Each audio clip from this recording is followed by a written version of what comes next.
जीवन की सीख, सबसे बड़ा धन। एक बार एक शक्तिशाली राजा घने वन में शिकार खेल रहा था।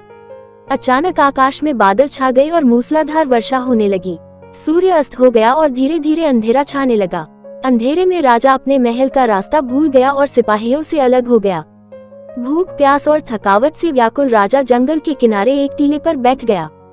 थोड़ी देर बाद उसने वहां 3 बालकों को देखा। तीनों बालक अच्छे मित्र थे। वे गांव की ओर जा रहे थे। सुनो बच्चों, जरा यहाँ आओ, राजा ने उन्हें बुलाया। बालक जब वहाँ पहुँचे तो राजा ने उनसे पूछा, क्या कहीं से थोड़ा भोजन और जल मिलेगा? मैं बहुत प्यासा हूँ और भूख भी बहुत लगी है। बालकों ने उत्तर दिया, अवश्य, हम घर जाकर अभी कुछ ले आते हैं। वे गांव की ओर भागे और तुरंत जल और भोजन ले आए। राजा बच्चों के उत्साह और प्रेम को देखकर बहुत प्रसन्न हुआ। राजा बोला, प्यारे बच्चों, तुम लोग जीवन में क्या करना चाहते हो? मैं तुम सबकी सहायता करना चाहता हूँ। कुछ देर सोचने के बाद एक बालक बोला, मुझे धन चाहिए। मैंने कभी 2 समय की रोटी नहीं खाई है, कभी सुंदर वस्त्र नहीं पहने हैं, इसलिए मुझे केवल धन चाहिए। राजा मुस्कुराकर बोले, ठीक है, मैं तुम्हें इतना धन दूंगा कि जीवन भर सुखी रहोगे। यह शब्द सुनते ही बालकों की खुशी का ठिकाना न रहा। दूसरे बालक ने बड़े उत्साह से पूछा, क्या आप मुझे एक बड़ा सा बंगला और घोड़ागाड़ी देंगे?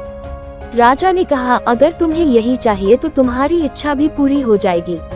तीसरे बालक ने कहा, मुझे न धन चाहिए न ही बंगला गाड़ी, मुझे तो आप ऐसा आशीर्वाद दीजिए जिससे मैं पढ़ लिख कर विद्वान बन सकूं और शिक्षा समाप्त होने पर मैं अपने देश की सेवा कर सकूं। तीसरे बालक की इच्छा सुनकर राजा बहुत प्रभावित हुआ।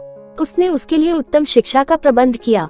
वह परिश्रमी बालक था, इसलिए दिन रात एक करके उसने पढ़ाई की और बहुत बड़ा विद्वान बन गया और समय आने पर राजा ने उसे अपने राज्य में मंत्री पद पर नियुक्त कर लिया। एक दिन अचानक राजा को वर्षों पहले घटी उस घटना की याद आई। उन्होंने मंत्री से कहा, वर्षों पहले तुम्हारे साथ जो 2 और बालक थे, अब उनका क्या हाल चाल है? मैं चाहता हूँ कि एक बार फिर मैं एक साथ तुम तीनों से मिलूं, अतः कल अपने उन दोनों मित्रों को भोजन पर आमंत्रित कर लो। मंत्री ने दोनों को संदेशा भिजवा दिया और अगले दिन सभी एक साथ राजा के सामने उपस्थित हो गए। आज तुम तीनों को एक बार फिर साथ देखकर मैं बहुत प्रसन्न हूँ। इनके बारे में तो मैं जानता हूँ, पर तुम दोनों अपने बारे में बताओ, राजा ने मंत्री के कंधे पर हाथ रखते हुए कहा। जिस बालक ने धन मांगा था वह दुखी होते हुए बोला, राजा साहब, मैंने उस दिन आपसे धन मांगकर बड़ी गलती की। इतना सारा धन पाकर मैं आलसी बन गया और बहुत सारा धन बेकार की चीजों में खर्च कर दिया। मेरा बहुत सा धन चोरी भी हो गया और कुछ एक वर्षों में ही मैं वापस उसी स्थिति में पहुंच गया जिसमें आपने मुझे देखा था। बंगला गाड़ी मांगने वाले बालक भी अपना रोना रोने लगा। महाराज, मैं बड़े ठाठ से अपने बंगले में रह रहा था, पर वर्षों पहले आई बाढ़ में मेरा सब कुछ बर्बाद हो गया और मैं भी अपने पहले जैसी स्थिति में पहुंच गया।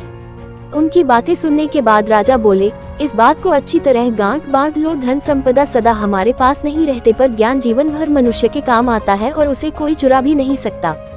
शिक्षा ही मानव को विद्वान और बड़ा आदमी बनाती है, इसलिए सबसे बड़ा धन विद्या ही है।